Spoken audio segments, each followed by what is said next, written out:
Welcome, we've got Dean Bonnici. He's from the FORFEIT Camden Football Club in Division 2. Welcome, Dean. Howdy, thanks to be here. We'll just go through the weekly roundup, which is the results of last week. Broadview had a good win, 11 goals, 12-78.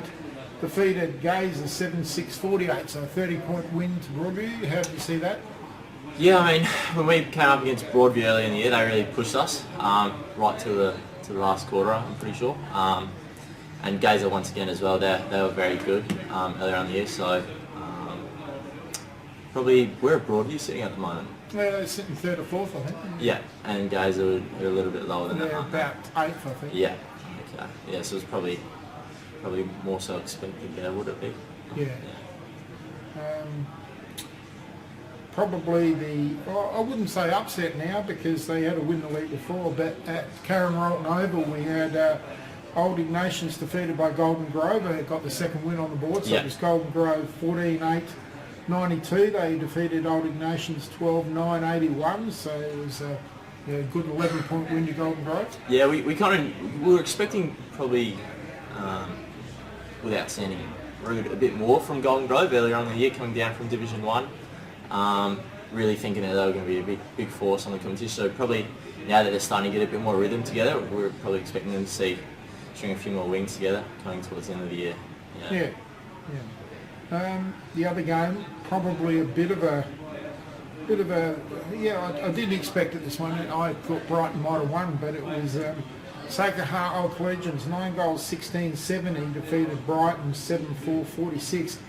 24-point margin, but there was 25 scoring shots to 11, so it was obviously a huge discrepancy. So we're well played to Sacred Heart.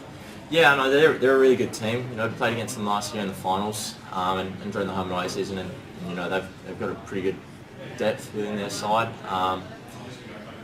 And same with Brighton. Brighton are also really good. We've only played them this year, but in doing so, we had that draw, and they were really tough for us. So definitely looking forward to Brighton again, and probably go up against Sacred Heart again as well, just to try and get that one back that we lost in the second game. So. Yeah. And obviously your game, you played Unley Mercedes Jets. Yep. They also had an ascendancy in terms of scoring shots. Yep. And they kicked 5-12-42, but you kicked straight and kicked 8 goals 5-53, so you had that 11-point win, but scoring shots were 17 to 13. So well, when we broke down the game afterwards, we always have our chats after the game.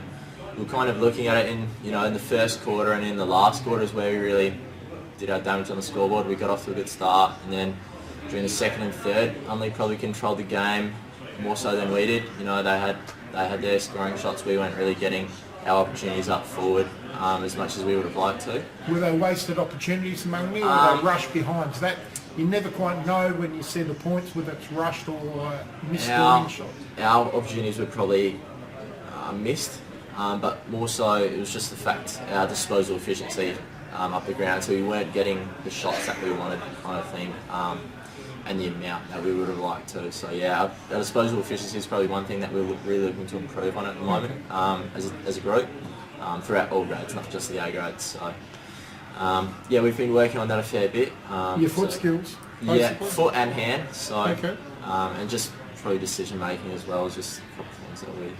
Well, today's footy, it really requires that hitting up targets, doesn't it? Yeah. And especially by foot. Yeah. That's all break the game open. If that's not happening for us, then we normally tend to see us kind of drop off the pace. But when we are playing well and we're hitting our targets, we feel like we move the ball pretty well and we can break apart most teams. Yeah.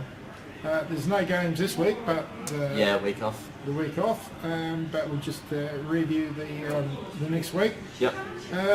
We have Old Ignatians take on Gaza, and that's got huge ramifications. That's at Hunter Park, or Brighton Oval as it's called now. Yeah. Whoever loses that could well be in the gun for Division 3. So how do you see that one panning out? Hunter Park, that's a really nice deck. We played there a couple of weeks ago, so it'll be interesting to see how they go. I think Old Ignatians, I was talking to a couple of their players a couple of weeks ago, and they said they had a couple of injuries, so be interesting to see if they have a couple of those players coming back into the side and what impact that has on the game. Yeah, that's a really big game, that one. Yeah. Another big game, to shape the 4 or the 5, sorry.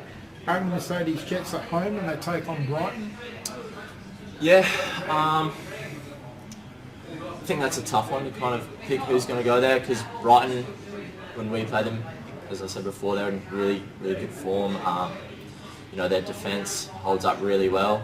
I think in the game we played them, we had the ball in our 50 for probably the last 4 to 5 minutes and just couldn't get a score on the board. So they're really good at locking the ball down and whatnot. But that same goes for Unley Jets. They were really good around the contest, and their midfielders seem to get on top of the ball quite well. So bit of a interesting matchup.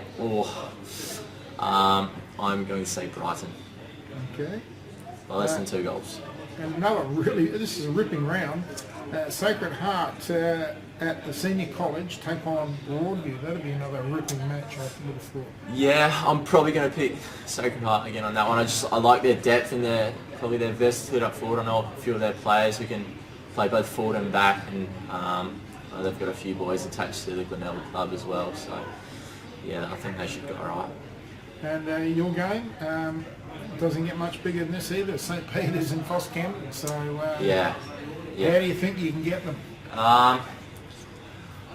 Probably think the key is going to be to shut down their midfield run. That was one of our focus on the last time. So they seem to feed the ball out the back quite a fair bit, and then use that link up through the middle. Yep. How about their height with the Maclay boys up forward and whatever? Yeah, I don't think height's such a big issue. I really like our defenders.